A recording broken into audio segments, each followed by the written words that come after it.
এবার তুমি ও আমি সব একই জাতের। এবার খুশি তোমরা?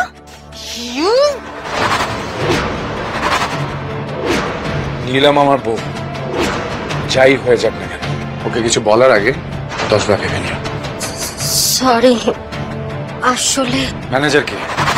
তুমি? Yes sir. কি হচ্ছে এসব? তোমার স্টোরে হচ্ছে নাকি? এসব যদি আরেকবার হয়েছে তোমার স্টোরে, খুব খারাপ হবে। Sorry sir. নীলাম হয়ে গেছে। নীলাম যা যা সিলেক্ট করেছে গাড়িতে পাঠিয়ে দাও, ম্যানেজার এসে বিল পে করে দেবে, ঠিক আছে? ইয়েস। আর হ্যাঁ, এরা দুজনে যা যা কিনেছে সে বিলটা আমাকে পাঠিয়ে দিও, আমি পে করে দিচ্ছি। এক কাজ করো, আজ থেকে এরা দুজন যা যা কিনবে তোমার স্টোর থেকে প্রত্যেকটি বিল আমাকে পাঠিও। নীলামকে যারা ভিক্ষা দিতে চাইছিল ওদেরকে যে নীলাম কিনে নেবে এটা ওদের জানা উচিত।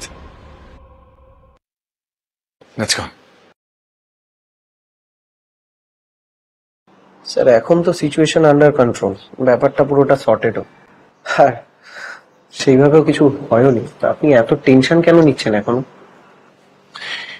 এত সহজ না রে সোম, বড় একটা খটকা লাগছে আমার, ছোট বড় হতে চলেছে, কিন্তু বুঝতে পারছি না কি। স্যার আপনি এত টেনশন নেবেন না, আমি আছি তো। সেটাই তো ভরসা। না শোন, দুটো কাজ, আমি কালকে দিল্লি যাচ্ছি, তো চোখ খান তুই খোলা রাখিস আর আমাকে আপডেট দিতে থাকিস, ঠিক আছে?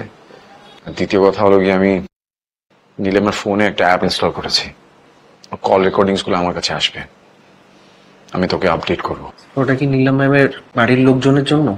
হ্যাঁ রে, ওদের হাবভাব বুঝতে পারছি না আমি কিছু। স্যার আপনি ঠিক কি চাইছেন বলুন তো? আমি সব মিটিয়ে নিতে চাই রে, এই দুই পরিবারের মধ্যে সমস্ত সমস্যাগুলো সব মেটাতে চাই আমি।